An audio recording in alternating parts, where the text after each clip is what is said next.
Ladies and gentlemen, please welcome His Excellency Abdul Aziz Al Nuaimi, Assistant Under Secretary of UAE's Ministry of Economy.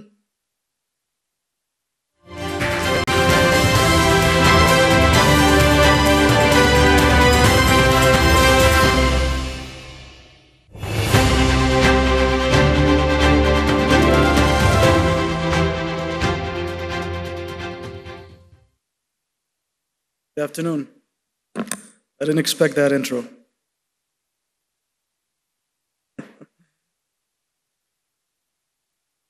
Excellencies, distinguished guests, ladies and gentlemen, he who has no past has no future. This is our late Sheikh Zayed, the founder of the country. He anchored every policy discussion in memory of where we began, and because only then we can steer wisely toward where we wish to go. So thank you, News9 Global Summit, for gathering us here in Dubai. Today we focus on a relationship that is both ancient and urgently modern, the bond between the UAE and India. I speak from direct experience. Under the leadership of the foreign trade sector, the ministry negotiated our first CEPA with India. That experience shapes the perspective that I bring today. That work gave us a front row seat to the power of this partnership and to the momentum that it can unleash. Because it is a history that is still breathes.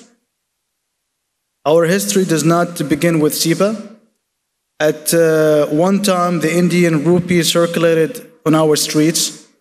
It then evolved into the Gulf rupee, still pegged to its parent currency. Hospital ships from what was then Bombay, now Mumbai, anchored off Abu Dhabi to provide care when local medical services were scarce. Indian design touches graces Emir's Palace and Qasr al-Watan, reminders chiseled into stone that our cultures have long complemented each other. The link is commercial as well as cultural. Indian trading families, Lulu, RP, Barjeel, Shoba, among others, invested capital, built warehouses, opened clinics, and trained workforces. They helped transform a young federation into the diversified economy that you see today. We therefore view CEPA not as a break with the past, but as a renewal of it, a modern instrument that channels a historic current. And the result speaks itself. Non-oil trade between our nation surged 20% last year to 240 billion dirhams, around 67 billion US. The joint ambition is to lift that figure to $100 billion by 2030. And the trajectory says we will get there. We track the change in real time at the Ministry of Economy. Today, the UAE hosts 240,000 active Indian business licenses, a number growing roughly 20% every year. In the first quarter alone of this year, around 100,000 new applications crossed our digital counter.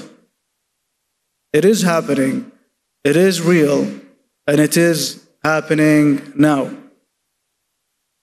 But what is the government role? What is our role here?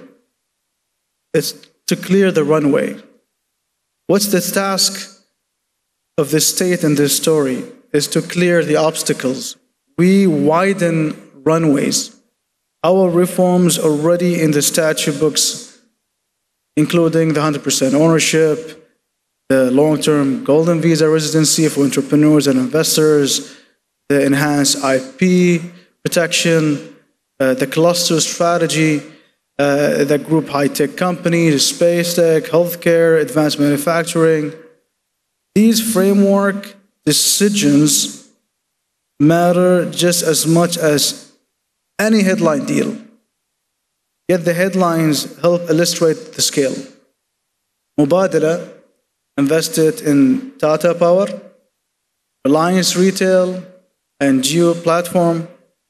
ADIA, the Abu Dhabi Investment Authority, backed IDFC First Bank and provided debt financing to GMR Group. Each transaction deepens the liquidity, transfers know-how, and one of the most important things is to boost confidence. Trust is that invisible infrastructure. Trade rides on infrastructure that you can touch, like ports, roads, fiber, but also an infrastructure that you cannot, which is trust. In 2022, the government of India designated the UAE as a reciprocating territory under Section 44A of its Civil Procedural Code.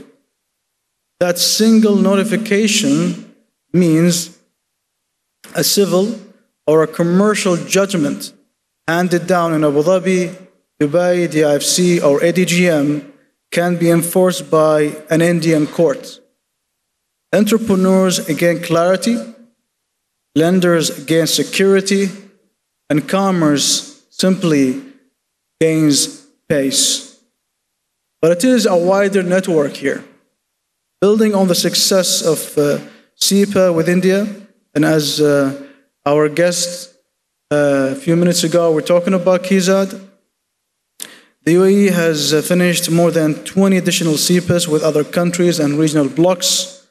Taken together, these arrangements give firms operating from the UAE preferential access to markets that hold 2.5 billion people. So for an Indian entrepreneur, a warehouse in Jebel Ali or Ras Al Khaimah is not only a gateway to the Gulf, but is a springboard to Africa, Europe, and the Americas. And there is a proof of diversification here. The macro numbers just confirms it. So the UAE GDP reached 1.7 trillion in 2024, up 4% year on year. The non-oil sector now contribute more than 75% of that total. A share that was once thought unreachable. Diversification is not a slogan, it's a statistical fact. But we need to keep perspective in a turbulent world. None of us is naive about the external environment around us. The global economy strains under conflict, supply chain shocks, and volatile finance. Yet, amid uncertainty, the UAE-India partnership operates by three principles. The first one is collaboration over conflict.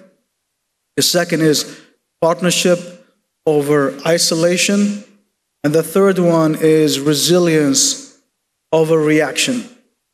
These principles are not aspirational, they are historical. They kept trade flowing when currencies changed and when oil is first flowed. They will see us through the next cycles as well. So what is the call to action here today? What must we do here at the summit? Meet, compare notes, solve frictions, and sign deals.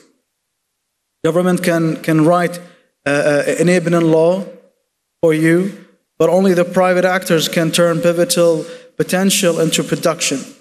So every business, a card that exchanged today, every MOU signed today, every pilot project launched today, move the headline number another notch higher.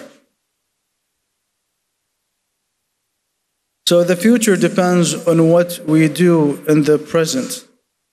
This is Muhammad Gandhi. So as a fitting reply to Sheikh Zayed's wisdom, if our shared past guides us, then our present action here, now, determines the future that we will share. So in closing, the road between India and the United Arab Emirates is ancient, but its asphalt is newly built and laid smooth, broad, and built for high-speed commerce. Let us just drive it together. May the conversation that you started in these halls mature into ventures. May the friendships that you forge becomes a partnership, and may the prosperity that you create benefit both nations for generations to come. I wish you all success. Thank you so much.